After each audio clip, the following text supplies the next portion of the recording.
Yepa, ¿qué tal, amantes de la Publi? ¿Cómo estáis? Hoy estoy muy emocionado porque os traigo un vídeo diferente de lo que normalmente hacemos. Os traigo un vídeo que no es una definición de un término concreto, ni vamos a abordar un concepto publicitario en particular, sino que lo que vamos a hacer es analizar un artículo de un gran planner británico y vamos a darle una lectura adaptada a nuestra realidad en España, ¿de acuerdo? Hoy vamos a revisar el artículo de Escape from Fantasy de Martin Weigel y vamos a ver por qué vivimos en un mundo de fantasía. Vamos allá.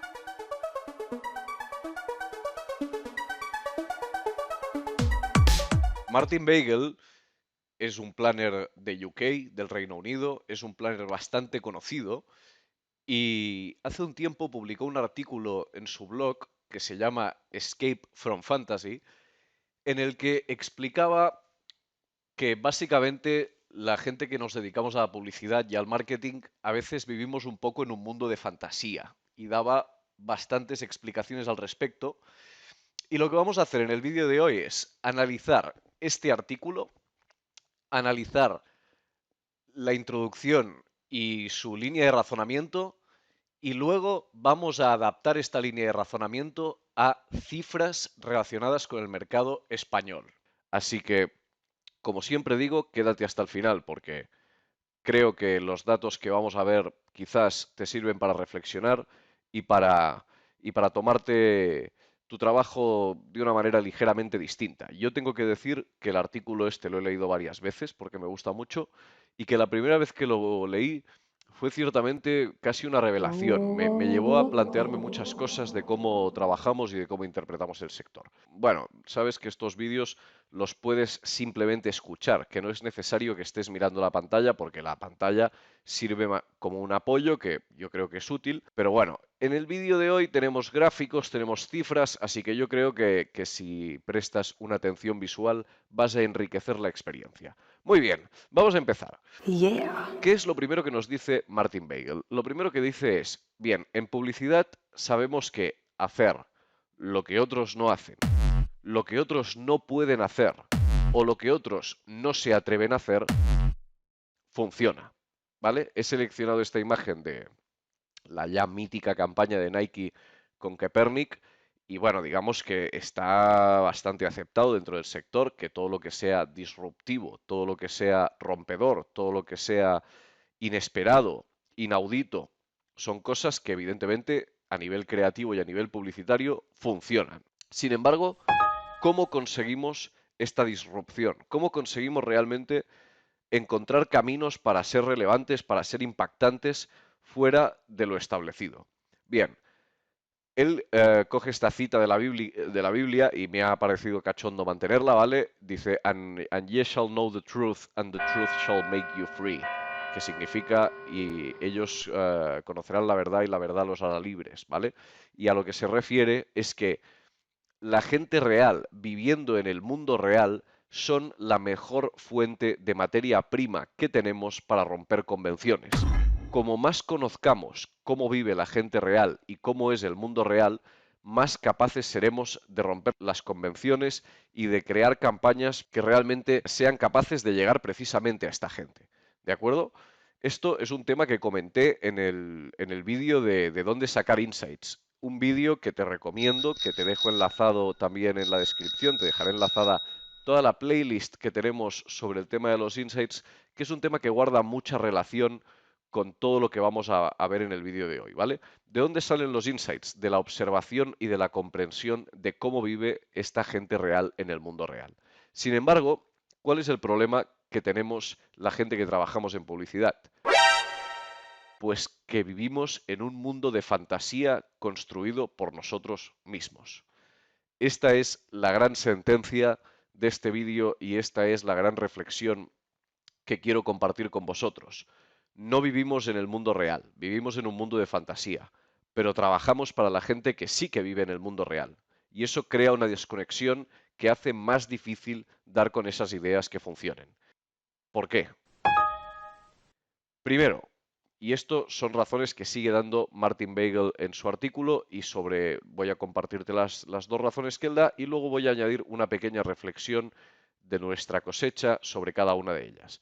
Primero, él comenta que cada vez se hace menos inversión en research y el research, el análisis de campo, el estudio de mercado en general, es algo que evidentemente a los planners, a los creativos, a la gente que trabajamos en agencia, nos dan muchas herramientas para comprender mejor el mundo en el que nos movemos y la realidad que nos envuelve. Esto es un hecho, ¿vale? Hay menos inversión en research en general. Por otro lado, él comenta que los planners, los estrategas, la gente que somos los encargados de hacer los briefings, de definir las estrategias, etcétera. De nuevo, aprovecho para comentarte que si no sabes lo que es un briefing o si te interesaría saberlo, tienes contenido muy interesante aquí en el canal, ¿vale? Lo puedes ir a ver.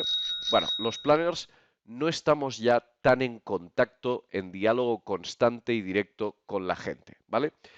¿Qué es lo que yo opino sobre estos dos puntos? Primero, sobre el tema del research.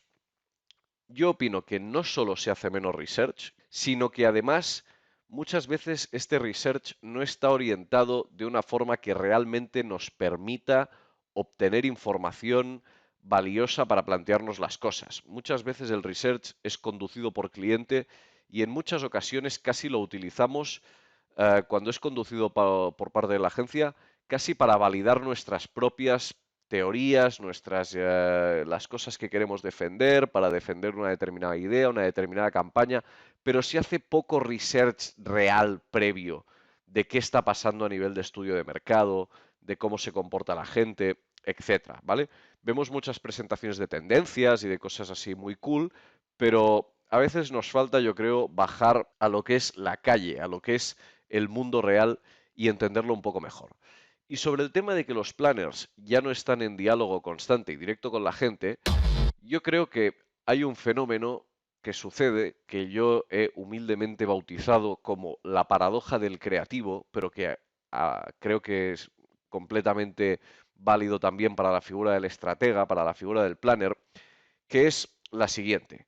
Tanto el creativo como el planner necesitan estar en contacto con las cosas que suceden a su alrededor. O sea, el creativo necesita, y el planner también, coger el metro, ir a dar un paseo, ir a un restaurante, ir al cine, pero no porque sean opciones de ocio, ir a hacer deporte, no porque sean opciones de ocio, como decía, sino porque son momentos en los que te pones en contacto con la sociedad, en los que puedes observar comportamientos, en los que puedes observar cosas que están cambiando, cosas que hace la gente, cosas que ha dejado de hacer la gente.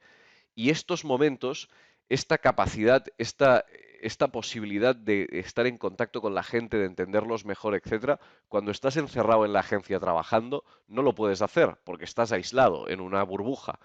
Entonces, ¿cuál es la paradoja del creativo? La paradoja del creativo es, necesitaría salir a la calle para tener mejores ideas, para oxigenar el cerebro y para entender mejor qué es lo que realmente está pasando y tener mejores ideas, pero como tengo tanto trabajo, como los plazos son tan cortos, como tengo tanta presión de entregas, no puedo salir. Llego muy temprano a la agencia y me voy muy tarde y ya completamente reventado. Pero es que además tardo más en hacer mi trabajo porque no puedo salir a la calle a oxigenar el cerebro. Entonces, se produce este círculo vicioso. Si pudieras salir a la calle a darte una vuelta y desconectar y tomarte unas cervezas con tus amigos, seguramente acabarías teniendo esa idea que resolvería la entrega, pero no puedes salir a la calle y hacerlo hasta que resuelvas la entrega, porque es para mañana, porque no hay margen. Con lo cual, como digo, este círculo vicioso es lo que yo he bautizado como la paradoja del creativo. Y esto es exactamente lo mismo que nos sucede a los planners muchas veces. Tenemos tanto curro, hay tanta presión por entregar, que no nos damos espacio para entender el mundo en el que vivimos. Y eso es algo absolutamente imprescindible para poder hacer bien nuestro trabajo. Bien, hasta aquí, como os decía, llegaba el artículo de Martin Bagel. Esta es la parte de introducción. A partir de aquí, él empieza a dar datos, empieza a dar cifras sobre el mercado británico. Esto lo que vamos a hacer nosotros es sustituirlo por datos de nuestro mercado. Así que, para justificar esta opinión que os digo, de que vivimos en un mundo de fantasía, vamos a empezar hablando de nosotros mismos, de la industria publicitaria. Muchas veces observamos grupos poblacionales como si fueran seres extraños, ¿vale? Nos estamos preparando un briefing para un determinado target y empezamos a mirar y, bueno, casi que los contemplamos, ¿no? Como, oh, ¿cómo se comporta esta gente, ¿no? ¿Qué cosas hacen? ¿Qué cosas les interesan? Pero la realidad es que los seres extraños somos nosotros. Y esto es algo que perdemos de vista constantemente y que no se nos puede olvidar. ¿Cómo justificamos esta afirmación? Hablemos de personas, hablemos de cuántos somos. ¿Cuánta gente trabaja o trabajaba en la industria publicitaria en 2019? ¿Vale? Estos son datos que he sacado del observatorio de la AEA de 2019. Todos los datos que voy a dar vienen de alguna fuente y todas las fuentes están enlazadas en la descripción por si quieres indagar o si quieres contrastar lo que sea. Ya no lo vuelvo a decir, ¿de acuerdo? Tienes todas las fuentes en la descripción. Bien, como os decía, ¿cuánta gente trabaja en la industria publicitaria? Y cuidado que la industria publicitaria es mucho más amplia que la industria creativa. Es decir, propiamente creativa. Pues estamos hablando también de agencias de medios, etcétera, ¿vale? Bien, activos, es decir, que o trabajan o están en disposición de trabajar 130.000 personas. Ocupados 99.000. Ocupados 99.000, ni siquiera 100.000 personas. ¿De acuerdo? ¿Cuántas personas había ocupadas en España en 2019? 19.780.000. Bien, he sacado un gráfico que si estáis viendo el vídeo lo estáis viendo a la derecha y veis que es prácticamente una bola amarilla, ¿vale? Esa línea negra que prácticamente no se ve arriba de todo, somos nosotros. Eso es el porcentaje de gente que somos respecto a toda la gente que trabaja. Ya no digamos toda la gente que no trabaja, gente que está jubilada, gente que es menor de edad, gente que está en paro, ¿ok? Os vais haciendo una idea de hasta qué punto somos un reducto increíblemente diminuto dentro de lo que es el global de la sociedad. Bien, vamos a ver otro tema que me parece muy interesante. El 54,7%, es decir, casi el 55%, más de la mitad, de las agencias están en Barcelona o en Madrid, con lo cual, evidentemente, probablemente no solo el 55% de los profesionales, sino probablemente bastantes más, porque las agencias más grandes en las que trabaja más gente, evidentemente, están en Barcelona y Madrid. En cambio, solo el 30,4% de toda la gente que vive en España vive en Barcelona y Madrid. Esto es otro sesgo con el que tenemos que convivir. Probablemente la mayoría de nosotros vivimos en Barcelona y Madrid. Y si estáis viendo este vídeo desde otros países, que es posible que estéis viendo este vídeo desde países latinoamericanos, estoy seguro que este tipo de proporciones se producen también en vuestros países y que aunque las cifras evidentemente no son válidas para vuestro caso, pues si vives por ejemplo en México, sí que la reflexión que hay detrás estoy seguro que también va a ser importante para ti, porque esto es un fenómeno que se produce en la industria en todos lados. Muy bien, hemos hablado de cuántos somos a nivel cuantitativo. Hemos hablado del sesgo que se produce por el hecho de que estamos concentrados en las grandes ciudades, en las grandes capitales del país. Ahora vamos a abordar el otro gran sesgo de este vídeo y probablemente el que más te sorprenda. Vamos a hablar de dinero. Primero quiero compartir con vosotros algunas de las frases clásicas que oyes en agencias. En este caso en agencia creativa, pero bueno, me imagino que todo es exportable a casos parecidos. Estos son frases que si trabajas en el sector las habrás oído, ¿eh? Ya no se gana como antes, en agencia de medios se gana mucho más, trabajando en cliente se gana muchísimo más. Esto para la gente que no lo sepa significa que en lugar de dedicarte, digamos, al ámbito del marketing o de la comunicación en una agencia, trabajas directamente para una marca, ¿no? Marca que son clientes de las agencias y por tanto desde la agencia decimos trabajar en cliente. Bien, en cliente se gana muchísimo más, estamos muy mal pagados, generamos muchísimo más dinero del que ganamos, ¿vale? Frases así abundan en el sector. Que ya no se gana como antes en publicidad, es cierto. Esto es una realidad. Pero bueno, vamos también a compararnos un poco contra la realidad del país en el que vivimos, ¿de acuerdo? Estos son los sueldos promedio que he sacado del estudio que realiza Scopen, del último que hay completo, que es el de 2019-2020, ¿vale?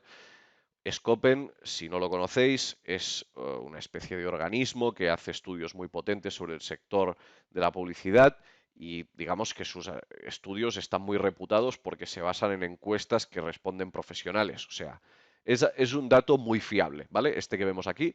Bien, los datos de Scopen se separan entre cargos directivos y cargos no directivos, ¿de acuerdo?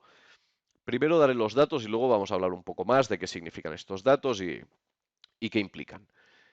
Cargos no directivos, sueldo promedio, 33.700 euros brutos al año, ¿vale? Lo repito, 33.700 euros brutos al año. Cargos directivos, 93.300 euros brutos al año. En el gráfico podemos ver también cómo hay una evolución respecto a 2017 y podemos ver cómo, si bien los cargos directivos padecen una bajada importante, ¿vale? Porque venían de 104.800 euros brutos al año de promedio. En cambio, los datos respecto a los cargos no directivos tienen un pequeño incremento del 1,2%. O sea, antes era 33.300, ahora es 33.700. Bien, un par de reflexiones al respecto de este tema.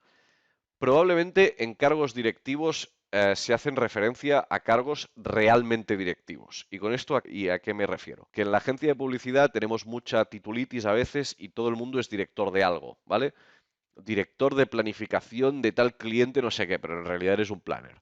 Que los cargos directivos son realmente directivos. Me refiero a que eso es gente que realmente pues, son directores creativos con un equipo grande y cosas de estas, ¿vale? Esto, primer matiz, pero esto es una cosa que me imagino yo, ¿eh? Esto no está comprobado en ningún lado. Por otra parte, cargos no directivos. Aquí tenemos que tener en cuenta que estos son cifras promedio. ¿Qué significa? Que habrá gente que cobrará 18.000, 20.000, 25.000 y gente que cobrará 40.000, 45.000, 50.000, 60.000, ¿vale? Y en promedio se genera este dato de 33.700. Bien, ¿qué tenemos que tener en cuenta? Que muchas veces, la mayoría de las veces, prácticamente todas las veces, las decisiones las van a tomar o los cargos directivos o los cargos no directivos de más alto rango, la gente más senior, la gente con más experiencia y por tanto la gente que más cobra. Así que probablemente cuando se trata de decidir si una campaña vale o no vale, si una campaña va adelante o no va adelante, si una idea se presenta o no se presenta, o cuál es una determinada estrategia, probablemente estas decisiones las están tomando gente que cobra bastante más de estos 33.000, porque es la gente que precisamente estira la media para arriba.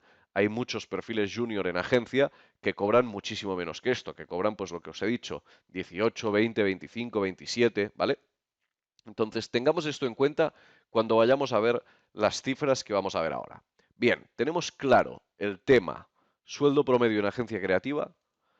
Vamos a ver qué cobra la gente normal, la gente que nos rodea. Y aquí he sacado profesiones, digamos, un poco a voleo tampoco, ¿no? He ido a buscar, o sea, no he ido a buscar ingenieros agrónomos, he ido a buscar tipos de empleos que emplean a mucha gente, ¿vale?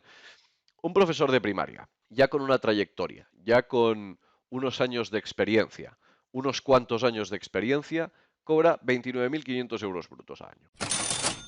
Una persona que tiene un título universitario.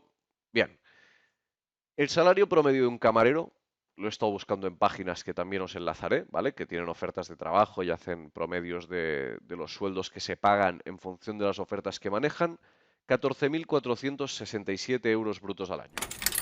El salario base de un reponedor, ¿vale? De una persona que trabaja en un súper, reponiendo, tal, ayudando en caja, tal.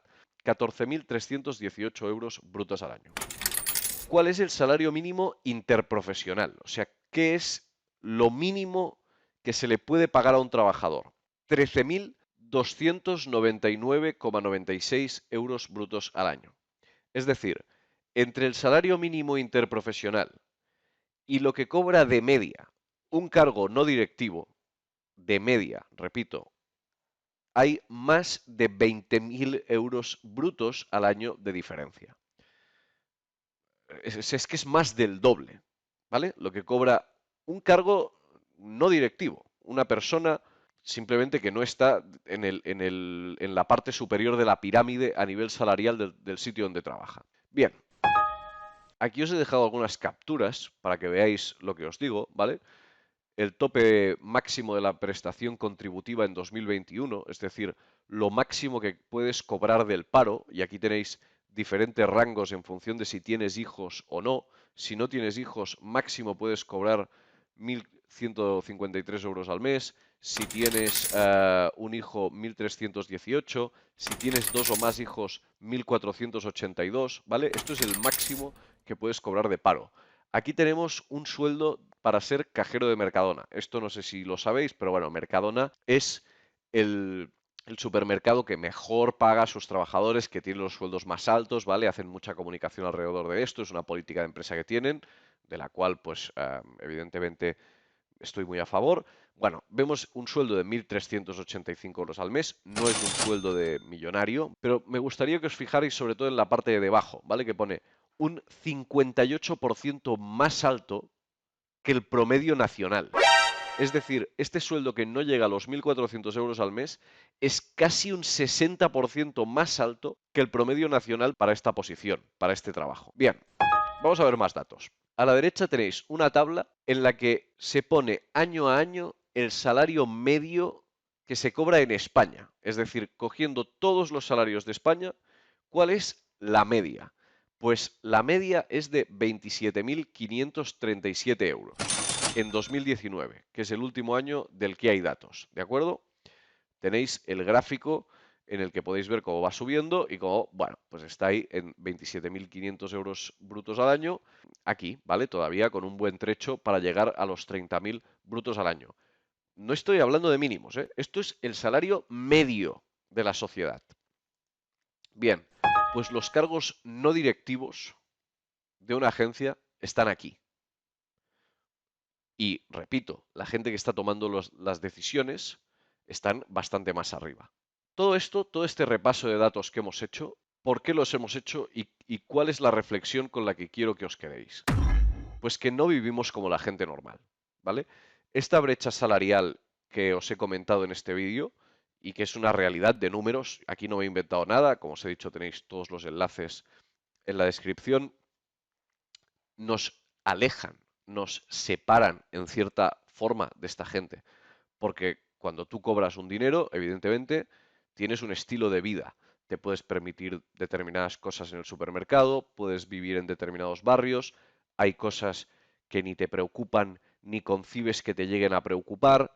Hay muchas realidades que experimenta la gente que cobra menos dinero que a nosotros, pues las ignoramos o pensamos que no existen o pensamos que sí existe, pero realmente es de gente que es un porcentaje muy pequeño, porque lo normal es que la gente cobre como yo. No, o sea, ya lo hemos visto, ¿vale? Lo normal no es que la gente cobre como nosotros. Lo normal es que la gente cobre menos, bastante menos, de los que no cobran demasiado dentro del sector. Entonces, repito, quiero repetir los disclaimers porque esto es importante. Yo ya sé que hay mucho sueldo en agencia que es bajo, ¿vale?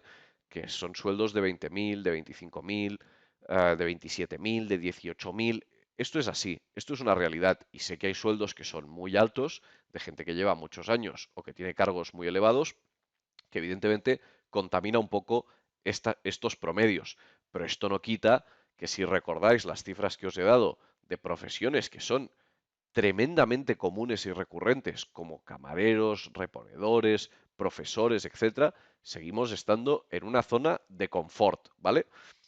Y lo peor de todo esto es lo que os decía, que no nos damos cuenta. O sea, no solo no vivimos como la gente normal, sino no nos damos cuenta de que esto es así. Pensamos que estamos en la media, que más o menos vivimos como la gente que nos rodea. Y no, vivimos mucho mejor que mucha gente que nos rodea, con más posibles.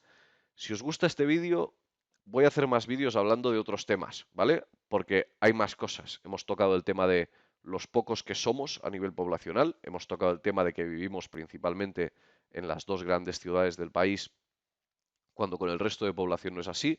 Y hemos tocado también el tema económico, pero hay más, ¿vale? Estudios universitarios, idiomas, muchas cosas, ¿vale? Muchas cosas que si os gusta este vídeo y me lo decís en comentarios bueno, pues hay un poco de feedback en este sentido, las tocaremos, ¿vale? Yeah. Lo dicho, no vivimos como la gente normal y lo peor es que no lo sabemos. Así que tenemos que hacer este esfuerzo, esta reflexión de volver a acercarnos a la gente, porque la gente, el mundo real, la sociedad que nos rodea, es donde están los insights, es donde están las ideas que realmente nos pueden ayudar a hacer que nuestro trabajo brille y que nuestro trabajo sea lo mejor posible. Así que, amigos, como cierre de toda esta reflexión, Escape from Fantasy. Es básicamente un poco el mismo círculo como cierra Martin Weigel, ¿vale? Que hace una reflexión muy parecida a nivel de... él hace una reflexión más profunda también a nivel de temas de target y tal, que si os ha gustado este vídeo, quizás también la compartiré con vosotros. De todas formas, también os dejo el artículo enlazado en la descripción.